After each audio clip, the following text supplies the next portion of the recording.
Hello friends, welcome to this video. और ये video में आज हम सेबी ग्रेड ए का जो एग्ज़ाम है उसमें कोर इकोनॉमिक्स का जो पार्ट है उसमें टोटल 11 टॉपिक्स है। तो उसमें आज हम जो टॉपिक नंबर 1 है उसका नाम है डिमांड एंड सप्लाई, हम देखने वाले हैं।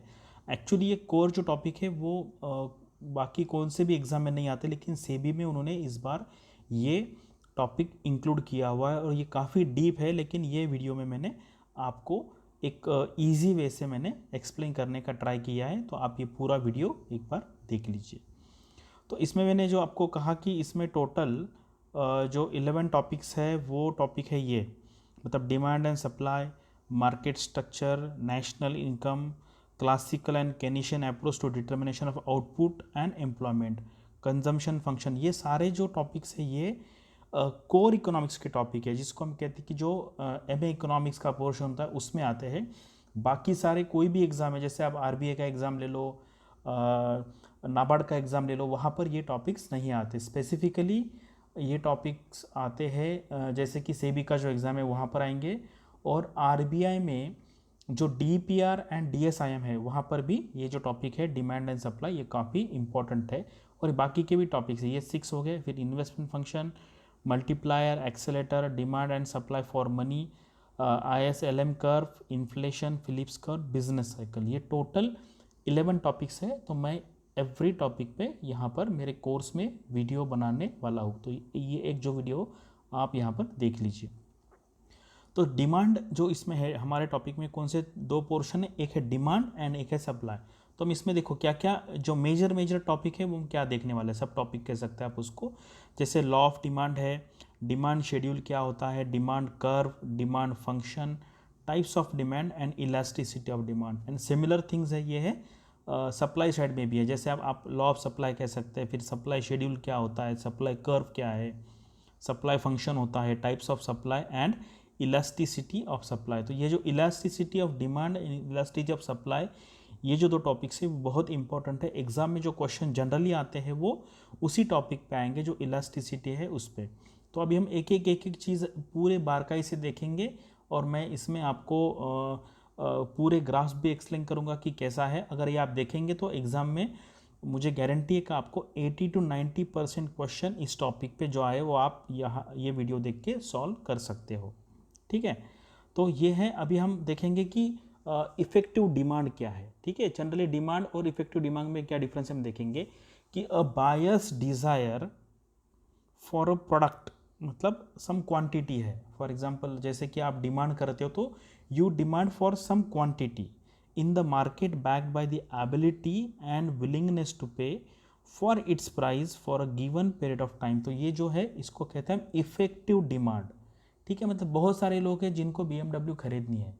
ठीक है, तो हम कह सकते हैं कि BMW की डिमांड बहुत है, लेकिन इफेक्टिव डिमांड मतलब क्या है कि सबसे पहले the foremost important thing is desire होनी चाहिए आपको। ठीक है, आपकी डिज़ायर होनी चाहिए कि यानी कि आपको वो चीज़ खरीदनी है। उसके बाद the second important is ability, मतलब आपको अगर BMW लेना है या आपको कोई गोल्ड चेन लेना है, डायमंड का नेकलेस लेना है, तो आपके पास उतनी परचेसिंग पावर होनी चाहिए। ठीक है, अभी डिज़ायर भी है, परचेसिंग पावर भी है, लेकिन विलिंगनेस नहीं है तो फिर नहीं चलेगा। तो ठीक है, तो आपका विलिंगनेस चाहिए, मतलब आपकी इच्छा है चलो मुझे कुछ गाड़ी लेनी है या मुझे टूर पे जाना है, लेकिन डिज़ायर तो, लेकिन मेरा मतलब मन नहीं है पैसा खर्चा करने का, तो वो नहीं होगा। इफेक्टिव डिमांड में आप उसको काउंट नहीं करेंगे। एंड टाइम पीरियड, जैसे मान लो पर डे, जैसे मान लो आपकी मिल्क है, तो मिल्क का आपको फॉर एग्जांपल डिमांड देखनी, तो आपको टाइम पीरियड भी देखना पड़ेगा। ठीक है, आपको पर डे चाहिए या पर वीक है, पर मंथ है, पर ईयर है। So that's why demand is equal to desire plus ability to pay plus willing to spend and period, मतलब टाइम पीरियड, मतलब जैसे मान लो पीरियडिसिटी आप कह सकते हैं उसको। तो ये सारे अगर अगर उसमें फैक्टर्स इंक्लूडेड है तो आप उसको कह सकते हैं कि it is called as a effective demand. ठीक है, तो अभी ये जो वर्ड्स है आपको कहीं कहीं क्वेश्चन में आ सकते हैं, तो मैंने इसका मीनिंग एक्सप्लेन किया है। तो x एंटे and ex post, x एंटे मतलब आप देखेंगे कभी कभी आप एंटेसिडेंट या एंटे जब लगाते हैं उसको, उसका मीनिंग होता है पहले, मतलब पोटेंशियल डिमांड।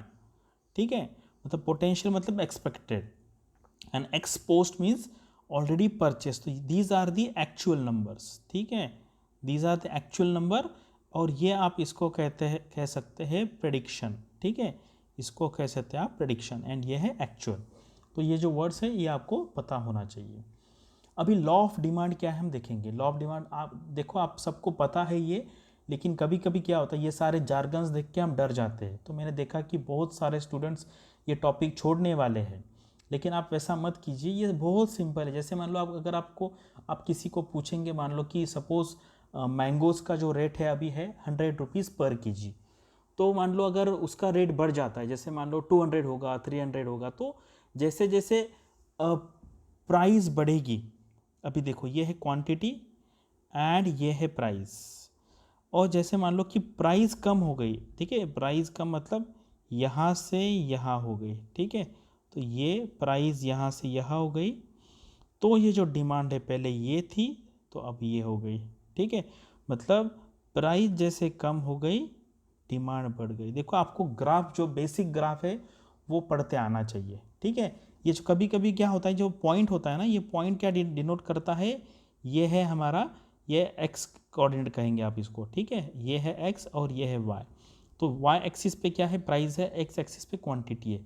जैसे ही हमारी प्राइस कम हो जाएगी डिमांड बढ़ जाएगी, ठीक है, या फिर प्राइस बढ़ गई, मान लो सपोज प्राइस ये पॉइंट से ये पॉइंट बढ़ गई, तो डिमांड यहाँ से यहाँ तक, मतलब डिमांड कम हो जाएगी, ठीक है, मतलब प्राइस अगर यहाँ से यहाँ बढ़ेगी तो डिमांड कम हो जाएगी।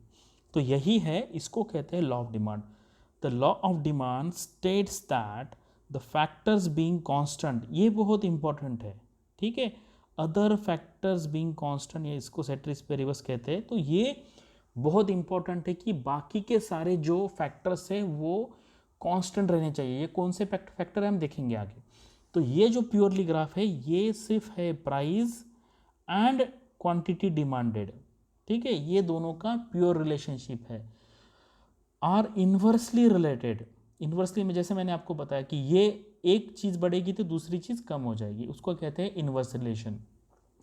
So when the price of a product increases the demand for the same product will fall, ठीक है। तो ये है लॉ ऑफ डिमांड। अगर आपको कोई पूछता है कि लॉ ऑफ डिमांड क्या है, तो इसका सिंपल आप डेफिनेशन है कि अदर फैक्टर्स बीइंग कांस्टेंट, मतलब बाकी के जो सारे फैक्टर्स है वो कांस्टेंट रहने चाहिए, और अगर हमें सिर्फ प्राइस और क्वांटिटी में अगर हम रिलेशन देखेंगे तो वो रिलेशन होता है प्राइस बढ़ेगी तो डिमांड कम हो जाएगी, और प्राइस कम हो जाएगी तो डिमांड बढ़ जाएगी। So it is very simple, ठीक है। तो इसको कहते हैं, और ये जो स्लोप है इसको कहते हैं, ये लाइन होती है डाउनवर्ड। डाउनवर्ड मतलब इसको कहते हैं, ये डाउनवर्ड है, इसको कहते हैं डाउनवर्ड, ठीक है, डाउनवर्ड है, या इसको आप निगेटिव स्लोप भी कह सकते हैं, ठीक है। निगेटिव स्लोप मतलब क्या होता है कि एक चीज़ बढ़ गई तो दूसरी चीज़ कम होती है, ठीक है। तो ये है लॉ ऑफ डिमांड, और ये मैंने अदर फैक्टर्स जो कहे वो हम अगले स्लाइड्स में देखेंगे कि ये अदर फैक्टर्स क्या होते हैं, ठीक है। आपको समझ में आया लॉ ऑफ डिमांड। अभी similarly law of supply same है यहाँ पे, लेकिन यहाँ पर ये जो ग्राफ है इसको आप कहते हैं कि दिस इज इंक्रीजिंग ग्राफ, या इसको आप पॉजिटिव स्लोप भी कह सकते हैं। तो अब ये क्या है, it states that keeping other determinants of supply constant the quantity supplied decreases with the fall in the price. यहाँ पे देखो फॉर एग्जांपल प्राइस यहाँ से यहाँ कम हो गई, ठीक है, मतलब ये पॉइंट से ये पॉइंट, तो डिमांड भी यहाँ से यहाँ पे कम हो गई, ठीक है, सप्लाई भी कम हो गया, ठीक है, सप्लाई भी कम हो गया। और प्राइस अगर बढ़ती है, मान लो प्राइस यहाँ से यहाँ बढ़ गई तो सप्लाई भी बढ़ गया, ठीक है। It is the reason behind an upward sloping curve. तो सिंपल है, जैसे प्राइस बढ़ेगी तो जो सप्लायर्स है वो क्या करेंगे, सप्लाई उसका इंक्रीज करेंगे, क्योंकि उसमें ज़्यादा प्रॉफिट होगा। अब अगर आप कोई भी बिजनेस देखेंगे तो वो बिजनेस का the main purpose of any business वो होगा हमारा प्रॉफिट, ठीक है। कोई भी बिजनेस में क्या है, हमारा इंपॉर्टेंट प्रॉफिट है, इसीलिए जब भी कोई प्राइस बढ़ता है तो उसका सप्लाई इंक्रीज होगा, क्योंकि हर एक प्रॉफिट पर यूनिट उसका ज़्यादा होने वाला है। तो लॉ ऑफ सप्लाई क्या कीजिए, law of supply is a increasing slope and law of demand जो है वो निगेटिव है। देखो ये याद रखने की ज़रूरत नहीं, आप क्लियरली आप बिजनेस एंगल से देखो कि डिमांड में क्या होता है। जैसे कुछ चीज़ की प्राइस कम हो गई तो डिमांड बढ़ेगी, प्राइस इंक्रीज हो गई तो डिमांड कम हो जाएगी।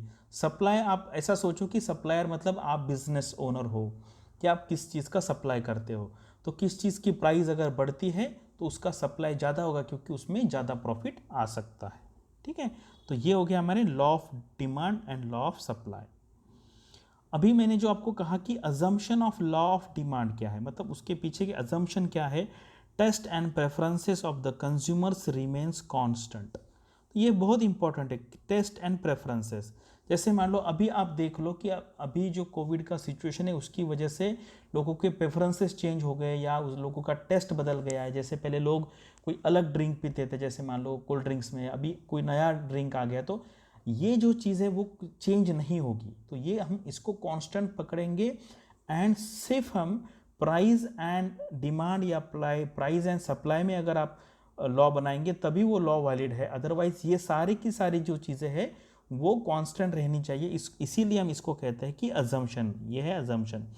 There is no change in का इनकम ऑफ द कंज्यूमर। देखो ये क्या है, मान लो जब law of demand and law of supply हम जब बनाते हैं तो ये चीज़ बहुत इंपॉर्टेंट है कि आपका जो इनकम है वो कांस्टेंट रहना चाहिए। अगर आप इनकम बड़े चेंज हो जाएगा आपका तो आप डिफरेंट चीज़ें आप खरीद सकते हैं। Prices of the related goods do not change. Related goods मतलब क्या है, जैसे मान लो फॉर एग्जांपल अगर हम देख रहे हैं कि प्राइस एंड पेट्रोल, ठीक है, प्राइस एंड पेट्रोल का अगर हम डिमांड एंड सप्लाई का अगर कर्व देखेंगे और मान लो कि कार की जो प्राइस है, कार की प्राइस अगर बढ़ती है तो क्या हो जाएगा, उसकी डिमांड कम हो जाएगी और ऑटोमेटिकली जो पेट्रोल की डिमांड है वो भी कम हो जाएगी। ठीक है, उसको कहते हैं रिलेटेड गुड्स। तो ये सारे जो है वो अजम्पशन है, अदरवाइज वो जो law of demand and law of supply जो है वो लागू नहीं हो सकते। No expectation of further changes in the supply of commodity. ठीक है, अगर किसी को पता चला कि इसकी शॉर्टेज आने वाली है तो लोग इमीडिएटली ज़्यादा बाय करेंगे, ज़रूरत नहीं है तो भी। तो इसीलिए ये नहीं बदलेगा, ये कांस्टेंट रहेगा। No change the distribution of the income, यानी कि पूरी ये सोसाइटी है उसका जो डिस्ट्रीब्यूशन ऑफ इनकम है वो बदलना नहीं चाहिए। ठीक है, वो बदलना नहीं चाहिए। No change in the population, population भी नहीं। तो these are the assumption of law of demand. ठीक है, ये सारी चीज़ें कांस्टेंट रहेगी तभी लॉ ऑफ डिमांड वैलिड रहेगा। तो कभी कभी क्या है एग्जाम में आपको पूछ सकते हैं कि which of the following are the assumptions of the law of demand. तो similarly there are assumption for the law of supply, वो हम आगे के स्लाइड में देखेंगे। तो assumption of law of supply, so यहाँ पे क्या है, there is no change in the price of the factors of the production. Factors मतलब क्या है, जो प्रोडक्शन करने के लिए क्या क्या चीज़ें लगती है, जैसे लैंड है, लेबर है, तो वो सारी जो चीज़ें हैं इनपुट के लिए वो चेंज नहीं होगी, वो कांस्टेंट रहेगी। No change the techniques of production, जैसे मान लो किसी कंपनी ने रोबोट लाया तो इमीडिएटली उसका सप्लाई चेंज हो जाएगा। तो इसलिए ये चीज़ें हमें कांस्टेंट रखनी है लॉ ऑफ सप्लाई स्टडी करने के लिए। There is no change in the goal of the firm. अगर मान लो कोई फर्म है, जैसे आप देखो नोकिया है, उसका पहले बिजनेस कोई अलग था, अगर कंपनी ने डिसाइड ही कर दिया कि मुझे मेरा गोल चेंज करना है तो वो सारा का सारा सप्लाई साइड वाले जो फैक्टर्स है वो सारे चेंज हो जाएगी। इसीलिए ये भी हमें कांस्टेंट रखना है। There is no change in the price of related goods, जैसे मैंने आपको बताया कि जो रिलेटेड गुड्स है अगर उसकी प्राइस चेंज होती है तो हमारा जो मेन आइटम हम जो स्टडी कर रहे हैं उसकी भी प्राइजेस चेंज हो जाएंगी। Investor have full confidence over the business, ये भी इंपॉर्टेंट है। अगर किसी बिजनेस में इन्वेस्टर का कॉन्फिडेंस नहीं है तो वो सारे के सारे उनका इन्वेस्टमेंट निकाल देंगे और पूरा सप्लाई पे उसका इफेक्ट आ सकता है। ठीक है, तो हमने law of assumption of law of supply दिखा है, assumption of law of demand हमने देख लिया है। तो अभी देखो कुछ एक्सेप्शंस है। ठीक है, एक्सेप्शन क्या है, जैसे एग्रीकल्चरल गुड्स है तो इसका जो प्रोडक्शन होता है वो फिक्स होता है। ठीक है, इसका प्रोडक्शन फिक्स है, वो किस पे डिपेंड होता है, मॉनसून पे होता है। तो इसलिए हम वो जो लॉ ऑफ सप्लाई है वो एग्रीकल्चर गुड्स पे हम नहीं लगा सकते, क्योंकि जितना हमारा नेचर अलाउ करेगा उतना ही प्रोडक्शन होगा। ठीक है, तो इसलिए पूरी तरीके से हम law of supply agriculture goods पे नहीं लगा सकते। पेरिशेबल गुड्स है, जैसे मान लो कोई फार्मर है उसको अगर कुछ रेट, जैसे मान लो मंडी में आ गया, वो उसका माल अगर ख़त्म नहीं हुआ तो एंड पे वो किसी भी प्राइस पे उसको बेच सकता है। ठीक है, इसीलिए पेरिशेबल गुड्स पे भी ये लॉ लागू नहीं है, एंटीक चीज़ें हैं जैसे कॉइन्स है, पेंटिंग्स है। फ्यूचर एक्सपेक्टेशंस, जैसे फ्यूचर एक्सपेक्टेशन है कि इसकी सप्लाई शॉर्टेज आने वाली, तो भी लॉ ऑफ सप्लाई उस पर लागू नहीं होता। लॉ लैक ऑफ रिसोर्सेस, अगर मान लो अभी कोविड की सिचुएशन की वजह से हमारे जो ह्यूमन रिसोर्स है अवेलेबल नहीं है, तो पूरा का पूरा लॉ ऑफ सप्लाई वहाँ पे वर्क नहीं करेगा। ये लेबर मार्केट है, यहाँ पे जैसे मैंने लेबर रिसोर्सेज देखा है, उसमें हम कैपिटल भी देख सकते हैं, बाकी सारे भी रिसोर्सेज जो है वो भी अगर प्रॉब्लम होता है उसमें, तो भी उस कंडीशन में हमारा लॉ ऑफ सप्लाई इम्प्लीमेंट नहीं होगा। ठीक है, तो हमने exceptions to law of supply देख लिया। ये भी क्वेश्चन एग्जाम में आ सकता है कि which of the following items are the exception to the law of supply. तो ये जो हमने स्टार्टिंग में देखा था कि demand schedule, supply schedule, demand curve, supply curve क्या होता है। देखो ये जो टर्म्स है इकोनॉमिक्स के, ये बस आपको सुनने में लगते हैं यार डिमांड शेड्यूल मतलब क्या होगा, क्या डिफिकल्ट है, ऐसा कुछ नहीं है। अगर आप एक टेबल बनाते, मान लो आपने एक टेबल बना दिया, टेबल आपने ऐसे बना दिया कि यहाँ पे आपने लिखा प्राइस, ठीक है, एक्स, जैसे मान लो 1 रुपये, 2 रुपये, 3 रुपये, 4 रुपये, और यहाँ पे देखा डिमांड। ठीक है, जैसे मान लो कोई चॉकलेट है, अगर उसका प्राइस 1 रुपया है तो उसकी डिमांड कितनी होगी, मान लो एक्स है, वाई है, ये जेड है, डब्ल्यू है। तो इसका अगर हम टेबुलर फॉर्म बनाते हैं तो उसको कहते हैं शेड्यूल। ठीक है, और उसका ग्राफ बनाएंगे, उसको कहेंगे कर्व। तो इतना सिंपल है ये। अभी मैं डेफिनेशन यहाँ पे देखता हूँ। देखो, table that shows the quantity demanded at each price, जैसे मैंने यहाँ पे बताया, in a tabular form is called as a demand schedule. इसको क्या कहते हैं, demand schedule. And demand curve shows the relationship between price and quantity demanded on a graph. अगर इसी का ग्राफ बना देंगे तो उसको कहेंगे demand curve. Similarly supply schedule भी होता है और सप्लाई कर्व भी होता है। ठीक है, तो ये आपको, मान लो अगर कोई पूछता था पहले डिमांड शेड्यूल क्या है, तो आप कहते कि मैंने इकोनॉमिक्स पढ़ा नहीं है तो मुझे नहीं आता है। तो ऐसी बात नहीं है, ये बहुत सिंपल है। अगर आप ढंग से पढ़ेंगे तो आपको ये सारी की सारी चीज़ें आपको समझ में आ जाएगी। तो अभी जो मैंने बताया कि आपको ये कर्व करना है, तो ये क्या होता है, ये आपने देख लिया कि ये जो डिमांड कर्व है ये होता है डाउनवर्ड स्लोपिंग, एंड ये सप्लाई जो कर्व होता है वो अपवर्ड स्लोप है उसका। अभी देखो इसको कैसे पढ़ना है। देखो मान लो कि आप देखो कि ये मान लो ये पॉइंट है, ठीक है, वैसे मान लो ये है 70 रुपीज़ किसी आइटम का प्राइस है। तो इस लेवल पे अगर आप प्राइस 70 है तो डिमांड कितनी रहेगी, इतनी रहेगी मान लो, लेकिन ये प्राइस पे सप्लाई इतना है। ठीक है, तो ये जो डिफरेंस है इसको कहेंगे एक्सेस सप्लाई। ठीक है, ये सरप्लस है। ठीक है, ये क्या है, सरप्लस है। सिमिलरली जैसे मान लो ये पॉइंट देख लो, 40 रुपीज़ है, तो फिर 40 रुपीज़ पे यहाँ पर क्या है, इतना सप्लाई है, लेकिन ये है डिमांड, तो ये कहेंगे आप इसको एक्सेस डिमांड है। और ये जो पॉइंट है, ये जो पॉइंट जहाँ पे मीट होता है उसको आप कहेंगे इक्विलिब्रियम पॉइंट, यानी कि वहाँ पर डिमांड और सप्लाई मैच हो गया। देखो मान लो फॉर एग्जांपल होता है कि ओनियन, देखो आप ओनियन, ठीक है, तो ओनियन में क्या होता है, कभी कभी जितनी डिमांड एंड सप्लाई है उसकी वजह से उसके जो प्राइस है वो वेरी होती रहती है। कभी कभी क्या सप्लाई ज़्यादा हो गया तो प्राइस कम हो जाएगी, ठीक है, डिमांड ज़्यादा होगी तो प्राइस बढ़ जाएगी।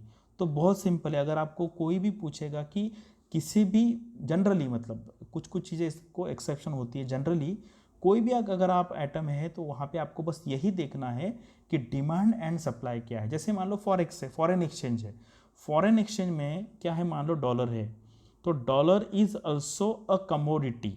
ठीक है, इसकी अगर डिमांड बढ़ेगी तो उसकी प्राइस बढ़ेगी। प्राइस बढ़ेगी मतलब अगर मान लो आज आपको $1 लेने के लिए 70 रुपीज़ देने पड़ते तो कल 80 रुपीज़ देना पड़ेगा। इसका मतलब है डॉलर का प्राइस बढ़ गया। तो वो सारा का सारा जो कमोडिटीज़ होता है उसका जो प्राइस होता है वो किस पे डिसाइड होता है, वो होता है डिमांड एंड सप्लाई। ठीक है, तो ये सारा आप यहाँ पे देख लीजिए। अभी डिमांड फंक्शन, तो ये सारा इतना डिफिकल्ट देख के आप डर मत जाइए, बस आपको ये देखना है, इसके रिलेटेड एग्जाम में बहुत कम क्वेश्चन आएंगे। तो ये है डिमांड फंक्शन। ठीक है, ये डिमांड फंक्शन। अभी ये क्या है, dx मतलब डिमांड, x मतलब क्या है, कमोडिटी x। तो ये फंक्शन होता है। फंक्शन मतलब ये किसी भी चीज़ का डिमांड है वो कौन से फैक्टर पे डिपेंड होता है, उसका फंक्शन है, उसको कहते हैं डिमांड फंक्शन। तो ये है px मतलब price of the commodity, price of the related community या रिलेटेड गुड्स। ठीक है। XPX मतलब प्राइस ऑफ कमोडिटी, मतलब हम जिसकी डिमांड के बारे में बात कर रहे हैं, ठीक है। PY is the related good, उसके बाद Y is the consumers income, T is the consumer taste and preferences, ठीक है। तो ये भी बहुत इंपॉर्टेंट कि उसकी टेस्ट क्या है।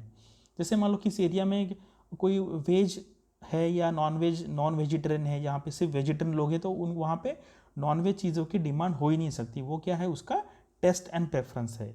ई है कंज्यूमर्स एक्सपेक्टेशंस, ठीक है, उसके एक्सपेक्टेशन क्या है।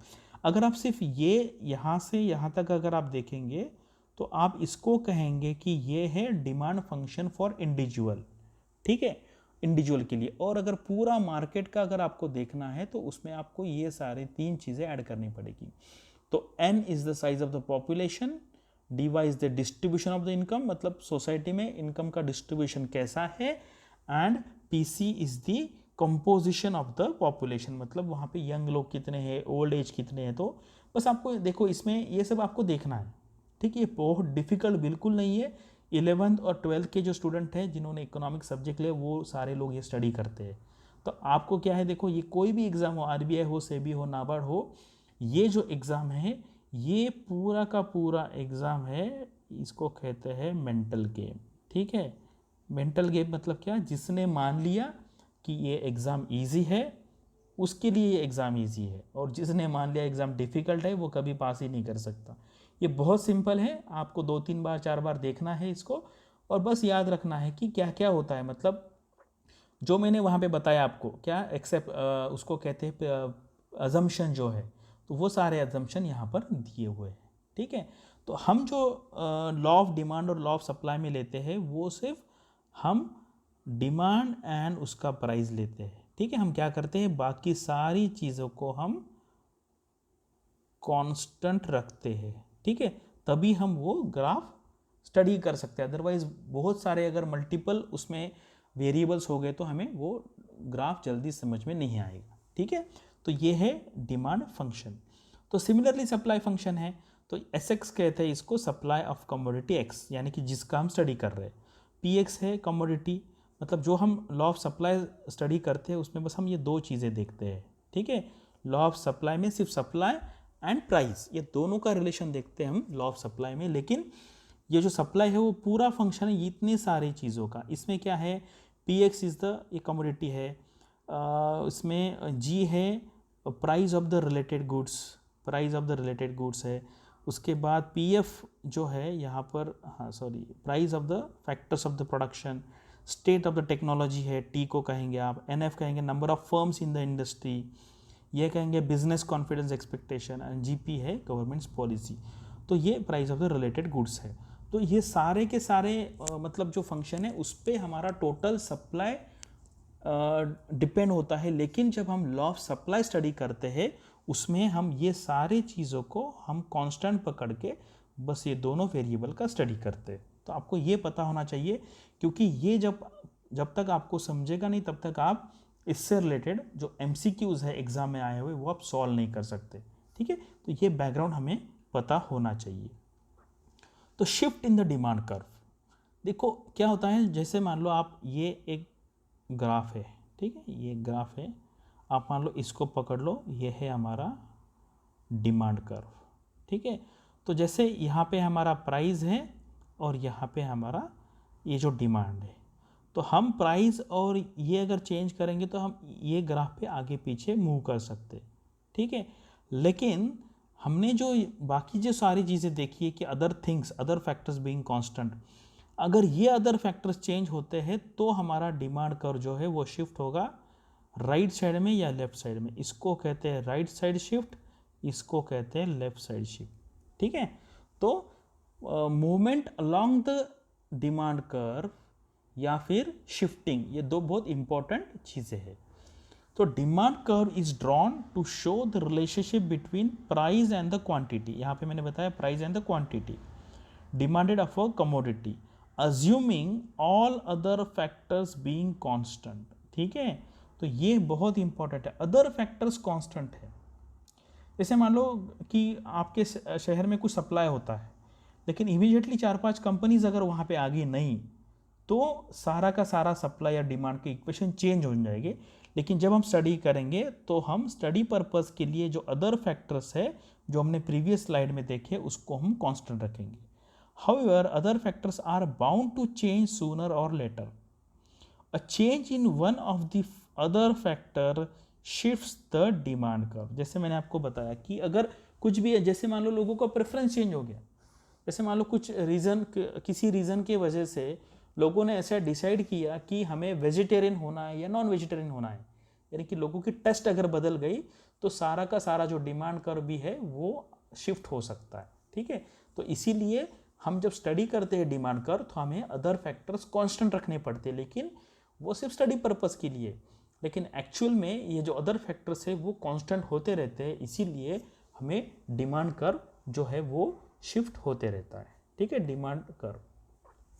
अभी देखो reason for the shift in the demand curve, तो मैंने आपको पहले ही बताया था कि वो जो हम चीज़ें कांस्टेंट रखने वाले हैं, अगर उसमें किसी में भी चेंज हो गया तो हमारा डिमांड कर्व शिफ्ट हो जाएगा। जैसे मान लो change in the substitute good.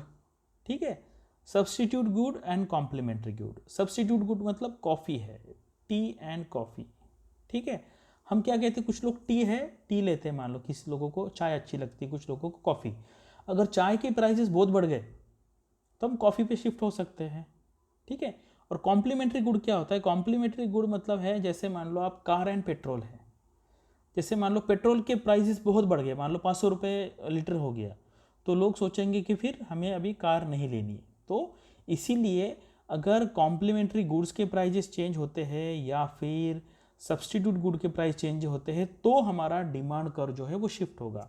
इसके बाद change in the income of the consumer, लोगों का इनकम चेंज होता है, टेस्ट चेंज होगा, प्रेफरेंस चेंज होगा, एक्सपेक्टेशन चेंज हो जाएंगे, पॉपुलेशन चेंज होगी सिटी की या फिर कंट्री की, डिस्ट्रीब्यूशन ऑफ इनकम चेंज होगा, या फिर सीजन एंड वेदर की वजह से भी डिमांड कर्व शिफ्ट हो सकता है। तो ये सारे की सारी चीज़ें आपको याद रखनी है, 2-3 बार इसको पढ़ के लिख लीजिए, एग्जाम में 100% इस पर क्वेश्चन आ सकता है। तो similarly reason for shift in the supply curve है change in the price of the factors of production. तो मैंने बताया फैक्टर्स ऑफ प्रोडक्शन मतलब क्या क्या चीज़ें वो जो पर्टिकुलर कमोडिटी है उसको बनाने में लगती है, तो अगर उसमें प्राइस चेंज में हो गया तो सप्लाई चेंज होगा। टेक्निक्स ऑफ प्रोडक्शन, जैसे मान लो नई टेक्नोलॉजी आ गई, कुछ रोबोट्स आ गए, तो भी सप्लाई में फ़र्क पड़ सकता है। गोल of the firms, goal of the firm, किसी ने बताया कि नहीं अभी हमें बाइक नहीं, स्कूटर, जैसे मान लो पहले स्कूटर थी, किस बजाज वाले स्कूटर बेचते थे पहले, तो उन्होंने नहीं कहा कि अभी गोल चेंज कर देंगे, हमें बाइक लाना है, तो उसका स्कूटर का सप्लाई ऑटोमेटिकली स्टॉप होके फिर बाइक का सप्लाई बढ़ सकता है। Change in the price of the related goods, तो रिलेटेड गुड्स उससे रिलेटेड जो कुछ भी है अगर चेंज होता है तो भी सप्लाई कर शिफ्ट होगा। Investor loose confidence over the business, जैसे मैंने कहा कोई भी कंपनी होती है उसमें इन्वेस्टर होते हैं, अगर उनको लगा कि कंपनी चलने वाली नहीं है तो उसमें से वो इन्वेस्टमेंट कम कर सकते हैं या बंद कर सकते हैं, उसकी वजह से सप्लाई कर्व में शिफ्ट आ सकता है। ठीक है, तो अभी ये देखो शिफ्ट क्या होता है। शिफ्ट मतलब जैसे हमने अभी शिफ्ट देखा तो ये है शिफ्ट इन द सप्लाई। ये देखो ये हमारा डाउनवर्ड जो होता है वो होता है डिमांड कर्व। ठीक है, डाउनवर्ड है वो हमारा डिमांड कर्व, एंड ये है अपवर्ड, इसको कहते हैं अपवर्ड, ये है सप्लाई कर्व। और ये जो पॉइंट होता है दोनों का इंटरसेक्शन, ये होता है इक्विलिब्रियम प्राइस, और इस पर प्राइस डिसाइड होती है। तो अभी देख लो यहाँ पर कि मान लो सप्लाई प्राइजेस चेंज हो गई।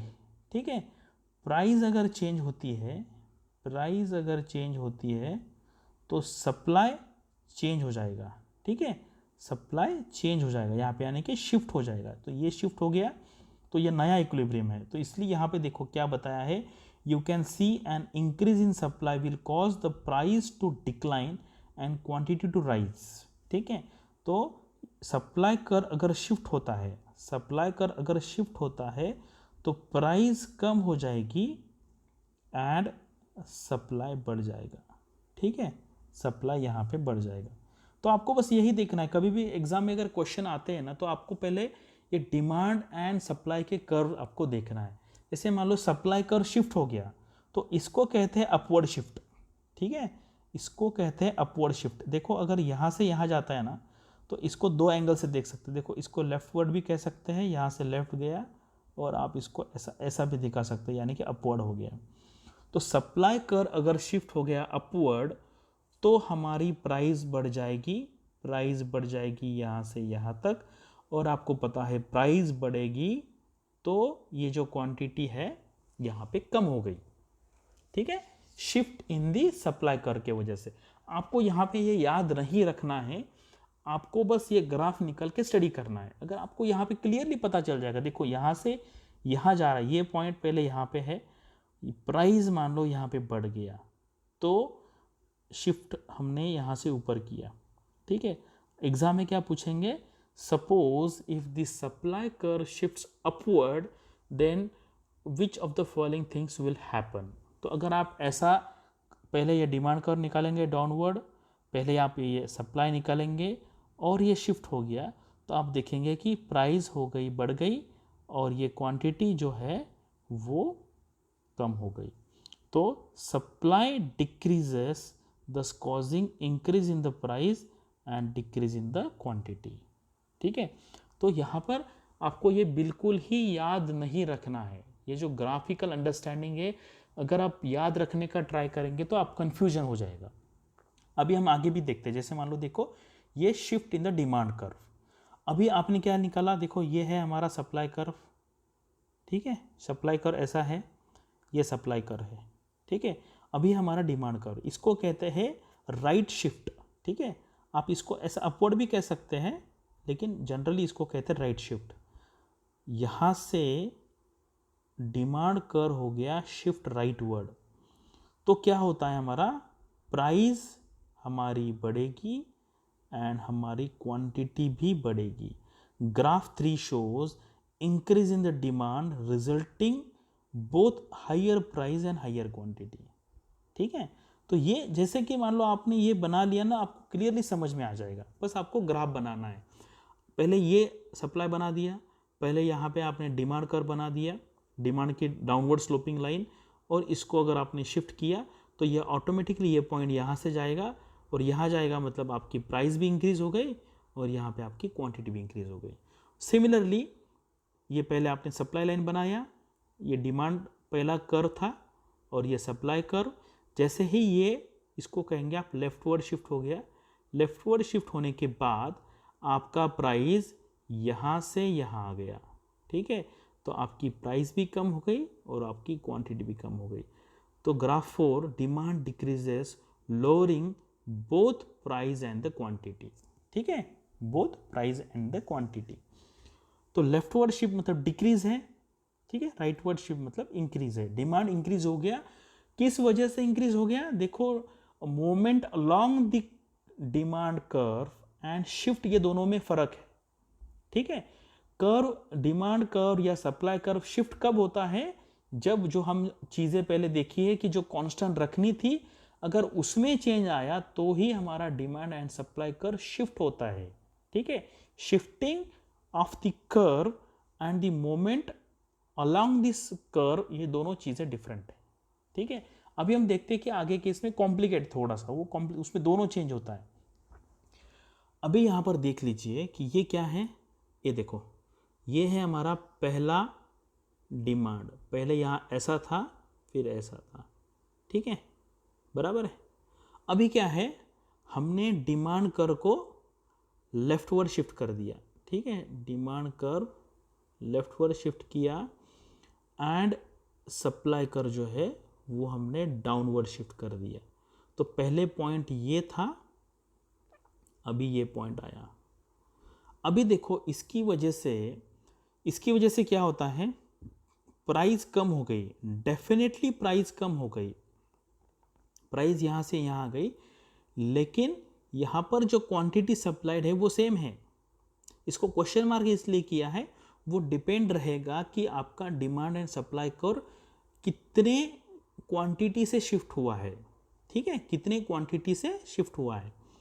ठीक है, इस पे डिपेंड होता है। जैसे मान लो आपको बस ये ग्राफ निकालना है, अगर आप वो बताएंगे कि आपको कि डिमांड कर्व थोड़ा कम हुआ और सप्लाई ज़्यादा कम हुआ, तो फिर आपको ये पॉइंट की आप कंपैरिजन करके आपको पता चल जाएगा। ठीक है, अभी ये ग्राफ पे क्या हुआ, एग्जैक्टली एक लाइन पे आया है। तो अभी यहाँ पे ये इतना मतलब इंटरेस्टिंग कंडीशन है कि प्राइस कम होने के बाद भी हमारी जो क्वांटिटी जो है वो सेम रहेगी। ठीक है, क्वांटिटी सेम रहेगी। अभी सिमिलरली ये ग्राफ में देखिए, यहाँ पर क्या किया है, ये जो डिमांड कर है ये लेफ्ट में शिफ्ट किया एंड सप्लाई कर अपवर्ड शिफ्ट किया। बस आपको सिंपल देखना है, यहाँ पे क्या हुआ, देखो यहाँ पे क्वांटिटी जो है वो कम हो गई लेकिन प्राइस सेम रह गई। ठीक है, ये कॉम्प्लिकेटेड ग्राफ है, आप इसका ज़्यादा टेंशन मत लीजिए। बस आपको एग्जाम में क्या करना है, अगर एग्जाम में इस रिलेटेड क्वेश्चन आते हैं तो आपको पहले ग्राफ बनाना है। अभी आगे भी देखिए यहाँ पे क्या होता है, देखो ये देखो पहला कंडीशन ये है हमारा ओरिजिनल ग्राफ, ये है डिमांड का और ये सप्लाई का। अभी मान लो वो बोलते हैं कि हमारा डिमांड इंक्रीज हो गया, मतलब ये हमारा राइटवर्ड शिफ्ट हो गया और सप्लाई भी बढ़ गया यानी कि अपवर्ड हुआ, तो हमारी प्राइस बढ़ेगी डेफिनेटली, लेकिन क्वांटिटी क्या हो गई, उसके लिए आपको इसका मतलब एक्सटेंशन देखना होगा कि कितने एक्सटेंट से वो बड़ा है। ठीक है, ये कभी भी आपको ग्राफ निकाल लो। इसमें भी देखो यहाँ पे क्या हुआ है कि ये है हमारी पहली वाली लाइन, ये है हमारी डिमांड लाइन और ये है हमारी सप्लाई लाइन, ये ओरिजिनल है। डिमांड कर्व शिफ्ट हुआ राइट में, सप्लाई कर्व शिफ्ट हुआ लेफ्ट में। ठीक है, अभी ये केस में देखो ये क्वांटिटी बढ़ गई। ठीक है, ये पहला वाला प्राइस है, इक्विलिब्रियम कहते हैं हम, ये दूसरा वाला है। मतलब ये दोनों चेंज होने के बाद भी प्राइस के बारे में हम कुछ कह नहीं सकते, लेकिन क्वांटिटी इसमें बढ़ गई है। तो इसमें आपको ज़्यादा टेंशन लेने की ज़रूरत नहीं है, ये मैंने एकदम सबसे हायर लेवल का पढ़ाया है। ठीक है, ये आपको अगर ये जो मिक्स वाला अगर आपको कन्फ्यूजन होता है तो आप छोड़ दीजिए उसको, लेकिन जो सिंगल वाले हैं ये आपको डेफिनेटली आने चाहिए। ये वाला, ये सप्लाई वाला, ये आपको आना चाहिए कंपल्सरीली, और ये जो दूसरा है ये डिमांड वाला, ये दोनों आना चाहिए। और ये अगर आपने छोड़ भी दिया तो भी चलेगा, लेकिन मुझे लगता है अगर आपका बेसिक ग्राफ का अंडरस्टैंडिंग है तो आपको ये आराम से पता चलेगा। देखो क्या करना है, पहले आपको ऐसे लाइन बनानी है।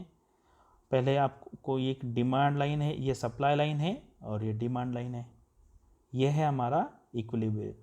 वो बोलेंगे कि चलो क्या किया, डिमांड कर शिफ्ट कर दिया राइट को, तो ये लाइन निकाल दी, सॉरी ये लाइन आपने निकाल दी। फिर सप्लाई को क्या किया, नीचे लेके आए। ठीक है, नीचे लेके आए हैं, तो अभी ये जो नया पॉइंट है अभी इसका स्टडी करेंगे। क्या हो गया, ये क्वांटिटी बढ़ गई। प्राइस में क्या है, यहाँ पे हॉरिजॉन्टल देखिए, प्राइस बढ़ता है या कम होता है, इसीलिए यहाँ पे इन्होंने क्वेश्चन मार्क बनाया हुआ है। तो आपको क्या करना है, आपको बस डिमांड लाइन पता होनी चाहिए कि वो डाउनवर्ड स्लोप है और सप्लाई जो लाइन है वो अपवर्ड स्लोप है, और बाकी जैसे क्वेश्चन में दिया हुआ है आप उस तरीके से कर सकते हो। आप पहले दिमाग से ये निकाल लो कि ये बहुत डिफ़िकल्ट है, ये बिल्कुल ईजी है। 11th के 12th के स्टूडेंट ये बहुत ईजीली समझ जाते हैं, क्योंकि उनको पता नहीं है कि ये ईजी है या डिफ़िकल्ट है, वो एक्सेप्ट कर लेते हैं। लेकिन अभी जो लोगों का इंजीनियरिंग हुआ है वो ऐसे बोलते, सर हम इकोनॉमिक्स बैकग्राउंड के नहीं है, हम कॉमर्स बैकग्राउंड के नहीं है, हमको समझ में आएगा ही नहीं। वो पहले ही हम हमारे दिमाग में ब्लॉक बना लेते कि मुझे समझेगा नहीं। अगर आप वैसा सोचेंगे तो आपको ये कभी नहीं समझेगा, ये बहुत ईजी है। मैंने मेरे जो कजिन्स हैं जो 11th 12th में पढ़ते हैं, मैंने उनको ये एक्सप्लेन किया है। जो कॉमर्स में फर्स्ट ईयर में पढ़ते हैं उनको एक्सप्लेन किया, तो उनको बहुत ईजीली समझ में आता है। लेकिन मैंने देखा है कि ये मेंटल ब्लॉकेज की वजह से जो लोगों का एज बढ़ जाता है उनको जल्दी समझ में नहीं आता। ये क्यों नहीं समझ में आता, क्योंकि उन्होंने ऐसा दिमाग में डाल के रखा है कि ये बहुत डिफिकल्ट है। ये बिल्कुल ईजी है, बस आपको इसको रिवाइंड करके 2-3 बार देखना है, आपको बहुत आसानी से पता चल जाएगा कि ये क्या हो रहा है। ठीक है, अभी टाइप्स ऑफ गुड्स, इसमें भी 100% एक क्वेश्चन आने वाला एग्जाम में। 100% मतलब 100%। तो लग्जरी गुड्स क्या है आपको बताने की ज़रूरत नहीं। जैसे मान लो BMW है, या फिर आपको हॉलीडे पे जाना है बाली पे, इसको कहते हैं लग्जरी गुड्स। नॉर्मल गुड्स, ठीक है, नॉर्मल गुड्स आपकी कार है ये, जैसे मान लो ब्रॉडबैंड है, तो नॉर्मल मतलब जो आप नॉर्मली खरीदते हैं। इन्फीरियर गुड्स, तो इन्फीरियर गुड्स में क्या होता है, जैसे मान लो कि जैसे सुपरमार्केट है, वहाँ पर कोई लोकल कॉफ़ी रखी है, ठीक है, या आपका बस ट्रैवल है, ठीक है, ये इन्फीरियर गुड कैसे कहते हैं आप इसको। हम आगे देखेंगे कि इन्फीरियर गुड इसको क्यों कहते हैं।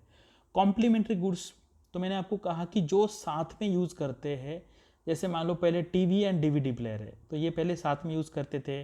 कार एंड पेट्रोल, ये भी दोनों चीज़ें हम साथ में यूज़ करते, तो इसको आप कहेंगे कि complementary good. And substitute good मतलब क्या है, जैसे पेप्सी एंड कोका कोला, ये नहीं तो वो, टी नहीं तो कॉफी। सब्स्टिट्यूट मतलब इसका सब्स्टिट्यूट वो करेगा, उसका सब्स्टिट्यूट ये करेगा, इसको कहते हैं सब्स्टिट्यूट गुड। गिफेन गुड्स, ठीक है, गिफेन गुड्स ये है कि यहाँ पे क्या होता है देखो, कि जैसे मान लो rare type of good where increase in the price causes an increase in the demand. ठीक है, ये क्या हो गया, इंक्रीज इन द प्राइस, जैसे प्राइस बढ़ती है उसकी डिमांड भी बढ़ेगी। ठीक है, अभी यहाँ पे क्या देखो, the reason is that the income effect of a rise in the price causes you to buy more of this cheap good because you can't afford more expensive good. ठीक है, for example if the price of wheat rises a poor peasant may not be able to afford meal any more, so he buys more of wheat, rice, potatoes and bread. ठीक है, तो आपको बस ये याद रखना है कि गिफन गुड्स में क्या होता है, जैसे आपका इनकम बढ़ेगा तो उसकी प्राइस भी बढ़ेगी तो उसका डिमांड बढ़ जाएगा। ठीक है, प्राइस बढ़ेगी उसका डिमांड बढ़ जाएगा। A Veblen good, a good where an increase in the price encourages people to buy more of it. This is because they think more expensive goods are better. ठीक है, more expensive goods are better. For example, Veblen, snob goods, some forms of the art, designer clothes. ठीक है, कुछ लोगों में देखो ये दोनों में डिफरेंस है। ठीक है, वेबलेन गुड्स में और गिफेन गुड्स में डिफरेंस है। जनरली गिफेन गुड्स होते हैं वो मतलब वो इजी वाले होते हैं, जैसे मान लो जो पुअर कंट्रीज में ये देखा जाता है। ठीक है, गिफेन गुड वाला कंसेप्ट। और वेबलेन गुड में क्या होता है कि जो एक्सपेंसिव, जैसे मान लो कि जीन्स है कोई, ठीक है, अगर उसका प्राइस बढ़ता है लोगों को लगेगा कि अरे ये अच्छी क्वालिटी का है, तो इसलिए उसका जो डिमांड है वो बढ़ेगा। ठीक है, ये थोड़ा सा जिसको हम कहते हैं कि जहाँ पे लॉ ऑफ डिमांड जो है वो वर्क नहीं करता है, इसको हम एक्सेप्शन कहते हैं। अभी ये पब्लिक गुड, पब्लिक गुड मतलब क्या है कि नेचुरल डिफेंस है या गार्डन है, उसको हम कहते हैं पब्लिक गुड, यानी कि जो सबका है। बाकी आप डेफिनेशन देख लीजिए यहाँ पे, क्वाजी पब्लिक गुड क्या होता है, प्राइवेट गुड क्या होता है, फ्री गुड क्या होता है। ठीक है, तो जैसे मान लो ये private good and public good ये अपोजिट है।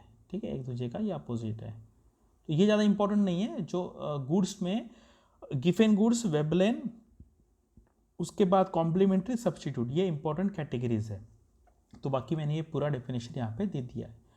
तो अभी price elasticity of the demand, अब ये सबसे हमारे जो टॉपिक है सबसे इंपॉर्टेंट डिस्कशन है अभी यहाँ पर। इसमें कम से कम 1 से 2-3 क्वेश्चन भी आ सकते हैं यहाँ पे। ठीक है, 2 to 3 question might come from this area. अभी इलास्टिसिटी ऑफ डिमांड, ये भी क्या है, लोगों का मेंटल ब्लॉकेज बन जाता है। इलास्टिसिटी क्या है, बाप रे, ऐसा सोच के फिर वो ये टॉपिक को छोड़ देते। लेकिन अगर आप देखेंगे तो बहुत बहुत ईजी है ये। प्राइस इलास्टिसिटी ऑफ डिमांड, ठीक है, पीडी कहते हैं इसको, measures the responsiveness of a demand after change in the price. बहुत सिंपल है, इलास्टिसिटी मतलब क्या है, प्राइस में अगर कुछ चेंज होता है उसकी वजह से डिमांड में कितना चेंज होगा, इसका रेशो लेंगे तो उसको कहते हैं इलास्टिसिटी ऑफ डिमांड। समझ में आया आपको कि डिनोमिनेटर में क्या होगा, ये है हमारा न्यूमरेटर, ये डिनोमिनेटर। डिनोमिनेटर में रखनी है प्राइस, प्राइस में कुछ चेंज आया उसकी वजह से डिमांड में कितना चेंज आएगा वो हमें स्टडी करना है, उसको कहते हैं इलास्टिसिटी ऑफ डिमांड। ठीक है, अगर आगे हम ग्राफ देखेंगे तो आपको क्लियरली पता चल जाएगा। सिंपल बात है, यहाँ पर क्या हुआ, elasticity of demand greater than 1। इसका मतलब क्या होता है, इसको कहते हैं इलास्टिक डिमांड। एक से ज़्यादा है तो उसको इलास्टिक कहेंगे। जैसे मान लो यहाँ पे चेंज हुआ 50 पैसा टू 60 पैसे, मतलब यहाँ पे चेंज हुआ 10 का, ठीक है, और यहाँ पर चेंज हुआ 50 का, तो ये है इसका रेशो 5। मतलब एक से ज़्यादा है तो इसको कहेंगे कि दिस इज़ वेरी इलास्टिक। ठीक है, वेरी इलास्टिक।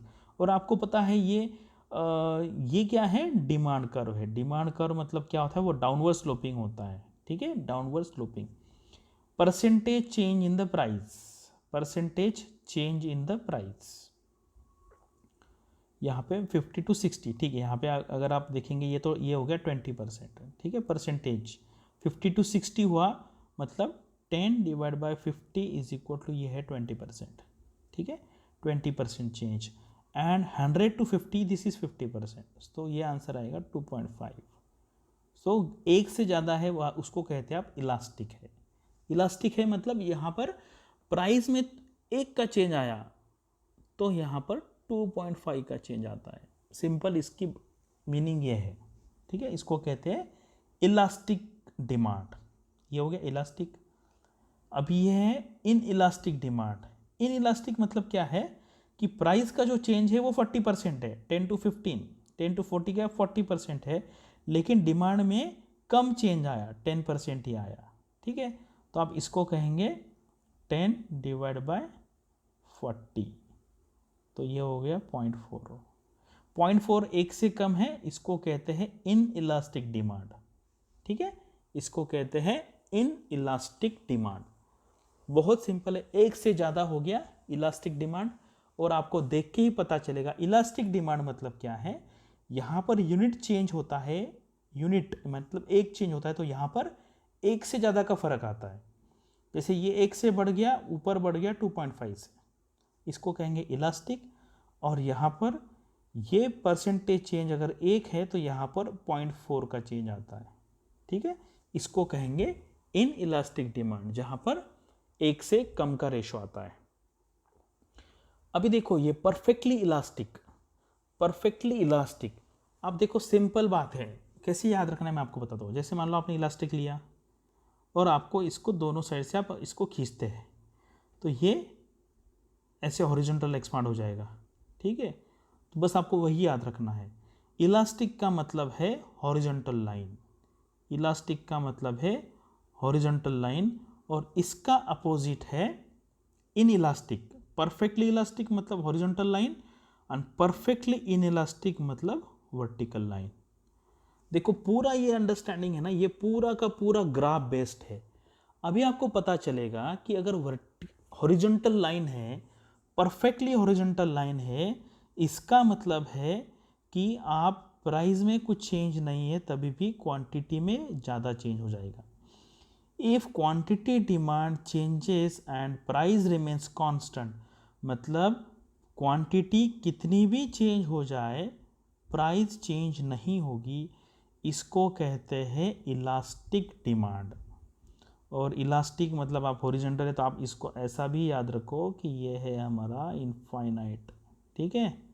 इसकी इलास्टिसिटी कितनी है, इनफाइनाइट। देखो ऐसा कुछ आपको थोड़ा सा ट्रिक्स लगा के आपको चीज़ें याद रखनी। मैंने आपको कैसे एक्सप्लेन किया, आपने एक इलास्टिक लिया और उसको ऐसा खींच दिया दोनों साइड से, तो वो क्या हो जाएगा, हॉरिजॉन्टल हो जाएगा। इसलिए परफेक्टली इलास्टिक होता है वो होता है हॉरिजॉन्टल, और इसका अपोजिट परफेक्टली इन इलास्टिक वो होता है वर्टिकल, ठीक है। और ये आप ऐसा निकालते हैं इनफाइनाइट, मतलब इलास्टिसिटी ऑफ इलास्टिक डिमांड कितनी होती है, इनफाइनाइट, तो यहाँ पर कितनी होगी, 0। इफ प्राइस चेंजेस, वर्टिकल है, इसका मतलब क्या है, price, if the price changes and quantity demand remains constant. देखो क्वांटिटी उतनी ही है। देखो आपको ये कुछ भी याद नहीं रखना है, अगर आप पूरा ग्राफिकल अंडरस्टैंडिंग से जाएंगे तो आपको कुछ भी चीज़ें याद रखने की ज़रूरत नहीं है। जैसे ही आप ग्राफ बना लेंगे ऐसा, तो आपको पता चल जाएगा कि डिमांड बढ़ेगी लेकिन प्राइस उतनी ही है। ये केस में अगर आप ऐसा ग्राफ बना लेंगे वर्टिकल, तो आपको पता चलेगा कि प्राइस अगर बढ़ रही है लेकिन डिमांड उतनी ही है, डिमांड उतनी ही, ठीक है। तो ये आपको सारी की सारी चीज़ें बहुत सिंपल तरीके से याद रखना है। इलास्टिसिटी ऑफ डिमांड क्या होता है, percentage change in the price, और ऊपर क्या होता है, percentage change in the QD मतलब क्वांटिटी डिमांडेड, ठीक है।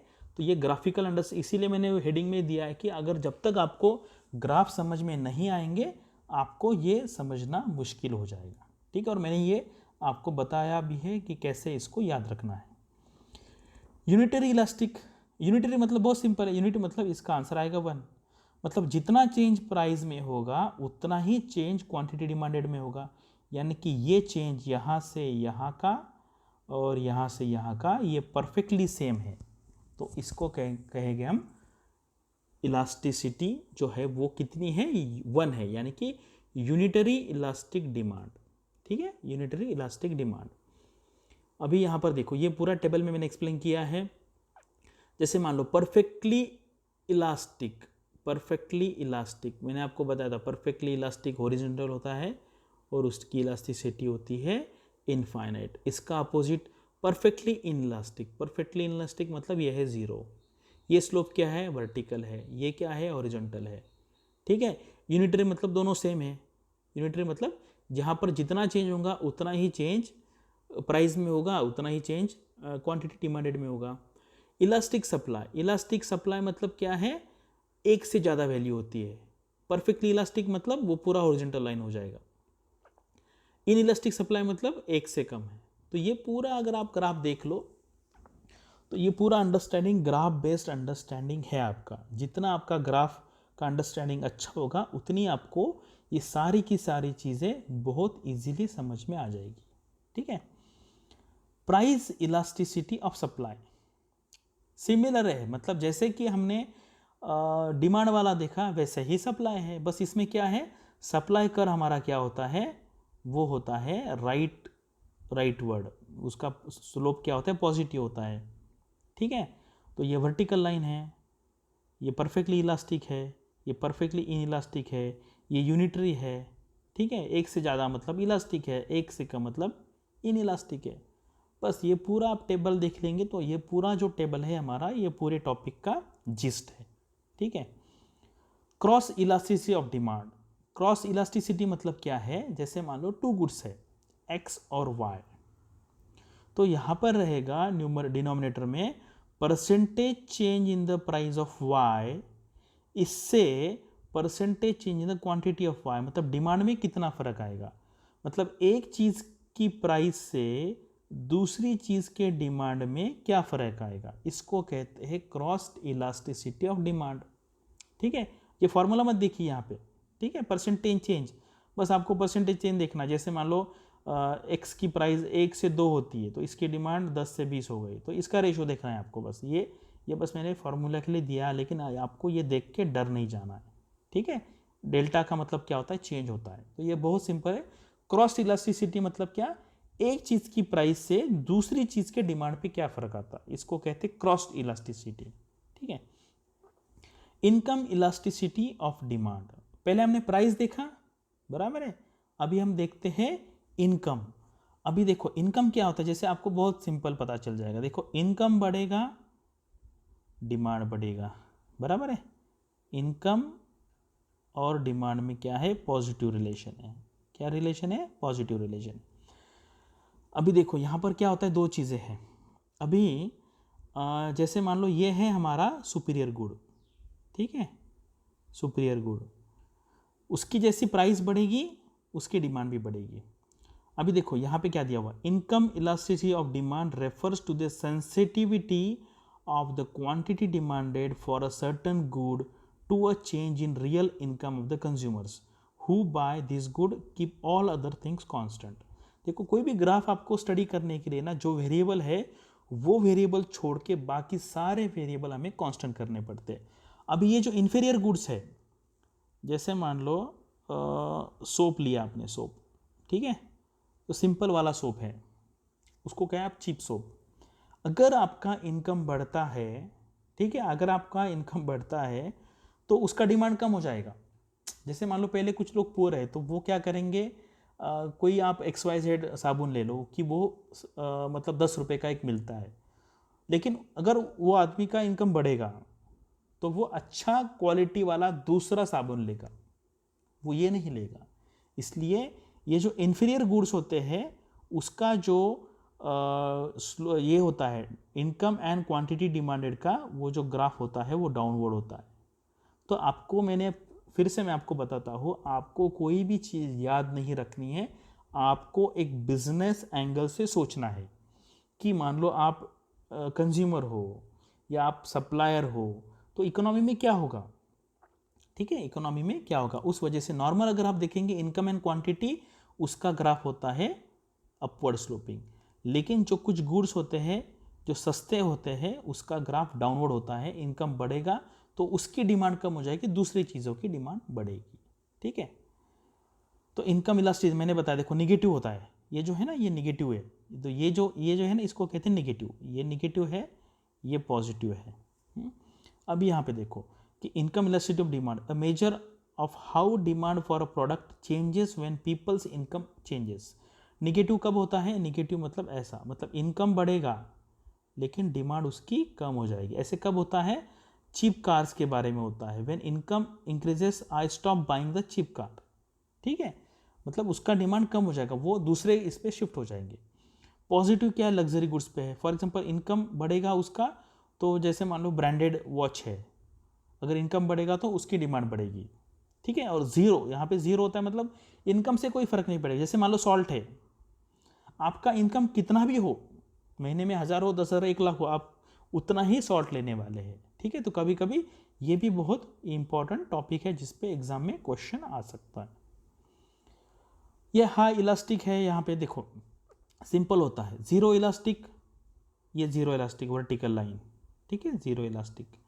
यहाँ पर ये है निगेटिव इलास्टिक। निगेटिव मतलब डाउनवर्ड स्लोप। ठीक है, इसका मतलब क्या है? जीरो इलास्टिक का मतलब क्या है? हम इनकम के बारे में बात कर रहे हैं। ये इनकम है, ये क्वांटिटी डिमांडेड है। आपका इनकम कितना भी बढ़े, हम सॉल्ट का डिमांड बढ़ेगा नहीं, ये उतना ही है। ठीक है, अगर आप किसी को लगा सर ये तो बढ़ रहा है, ऐसा नहीं है। ये पॉइंट है, ये क्वांटिटी ये पॉइंट पे है और ये ऊपर दिखा, इसका मतलब है ये प्राइस पे भी डिमांड इतनी है, ये प्राइस पे भी डिमांड इतनी है। तो ऐसा नहीं ऊपर जा रहा है मतलब इंक्रीज हो रहा है, ये पॉइंट है हमारा। इसीलिए अगर किसी को ये समझ में नहीं आ रहा तो उन्होंने ग्राफ का अंडरस्टैंडिंग कर लेना चाहिए। ठीक है, अभी ये क्या है? यूनिटरी इलास्टिक है। यूनिटरी इलास्टिक का मतलब क्या है? ये जितना बढ़ेगा, प्राइस जितनी बढ़ेगी उतनी ही डिमांड बढ़ेगी, एग्जैक्टली सेम, तो वो आएगा यूनिटरी डिमांड।